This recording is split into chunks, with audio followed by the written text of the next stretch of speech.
Assalamualaikum warahmatullahi wabarakatuh. Perkenalkan, nama saya Amelia Kausar. Pada video kali ini, saya akan menjelaskan cara penggunaan SPSS untuk data rancangan acak lengkap. Di sini saya sudah menyiapkan data dalam bentuk Excel mengenai pengaruh konsentrasi herbisida 2,4-D terhadap persentase perkecambahan benih kedelai. Nah, langsung saja di sini pada bagian aplikasi SPSS, pertama kita masuk ke variabel view-nya. Untuk yang pertama itu ada perlakuan, yang kedua ada ulangan, dan yang ketiga ada hasil. Nah, pada bagian desimalnya, karena kita menggunakan rancangan acak lengkap, maka desimalnya kita isi dengan angka 0. Jika kita menggunakan rancangan acak kelompok, maka desimalnya kita sesuaikan dengan pada data yang akan kita gunakan. Karena di sini adalah rancangan acak lengkap, data yang kita gunakan dalam bentuk angka genap. Kemudian, pada bagian label, kita akan mengisi untuk perlakuannya adalah pengaruh konsentrasi herbisida 2,4-D.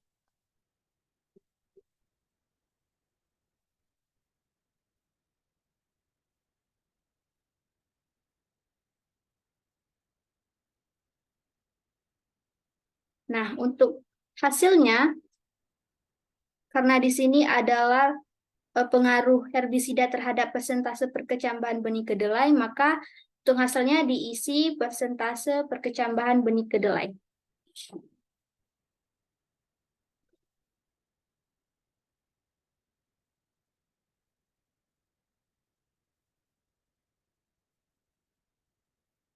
Setelah bagian labelnya kita isi, maka selanjutnya adalah bagian value, di mana karena perlakuannya di sini ada 5, maka akan kita isi sebanyak 5 perlakuan dimulai dari 0 ppm.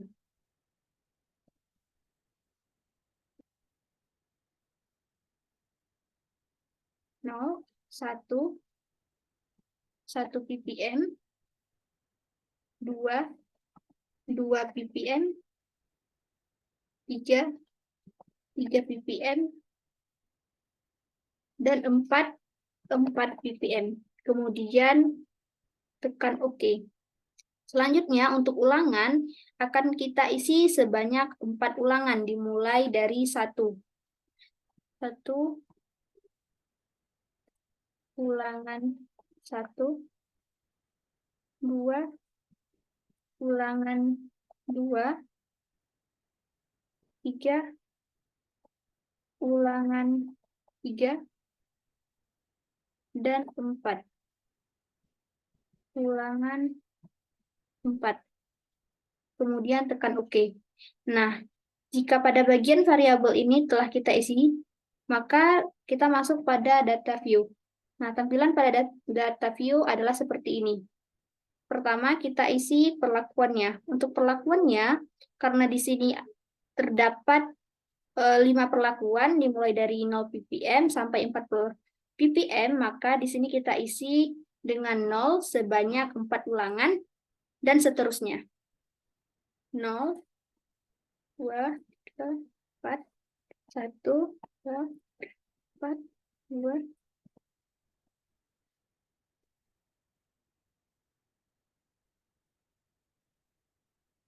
Nah, di sini ada sebanyak 20 data, di mana 4 perlakuan dikali 5 perlakuan dikali dengan 4 ulangan.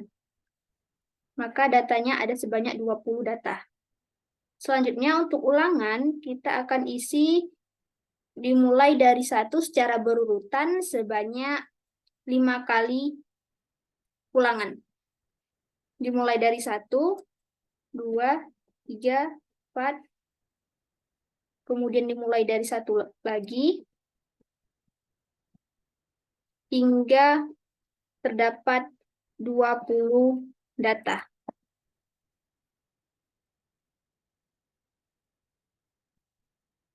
Nah, untuk tampilan seperti ini ataupun seperti ini, itu dapat ditekan bagian label value-nya agar tampilannya dapat berubah. Nah, selanjutnya kita akan mengisi bagian hasil. Nah, untuk bagian hasil ini kita akan memasukkan data yang telah kita siapkan pada Excel dengan cara mengcopy data tersebut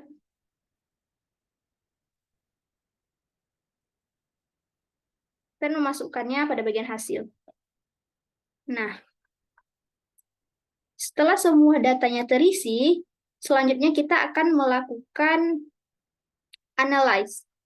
Dengan cara tujuannya adalah untuk mendapatkan output dari SPSS rancangan acak lengkap ini. Pertama kita tekan analyze, kemudian pilih general linear model dan klik univariate. Nah, untuk dependent variabelnya kita harus memasukkan bagian hasilnya dengan cara mengklik persentase perkecambahan benih kedelai yaitu hasilnya dan menekan bagian tanda panah untuk masukkan datanya. Kemudian untuk bagian fix faktor, kita masukkan bagian perlakuannya dengan cara yang sama, klik dan juga tekan tombol dari tanda panah ini untuk masukkan datanya. Setelah itu, klik model. Nah, karena SPSS yang saya gunakan adalah versi 25, maka di sini akan tertera build terms. Maka di sini akan saya klik dan masukkan perlakuannya. Nah, jika pada tampilan SPSS 16, itu akan dibuat model. Selanjutnya, untuk tipenya ini, karena di sini adalah rancangan acak lengkap, maka kita pilih interaction. Lalu masukkan perlakuannya, kemudian klik continue, masuk ke bagian post hoc, lakukan hal yang sama, klik perlakuan untuk masukkan data, lalu klik LSD, 2K, dan juga Duncan. Kemudian continue. Nah, selanjutnya tekan AM means. Di sini kita klik overall, masukkan, lalu continue, dan yang terakhir memilih bagian option. Dengan cara mengklik deskriptif, statistik, dan juga homogenetic test. Setelah itu, tekan continue. Nah, setelah langkah-langkah tersebut kita lakukan, yang terakhir adalah menekan OK. Nah, di sini sudah kita dapatkan bagian output dari rancangan acak lengkap. Tampilannya akan seperti ini. Nah, demikian video saya mengenai cara penggunaan SPSS untuk memasukkan data rancangan acak lengkap. Mohon maaf apabila ada kekurangan, kesalahan. Saya akhiri. Wassalamualaikum warahmatullahi wabarakatuh.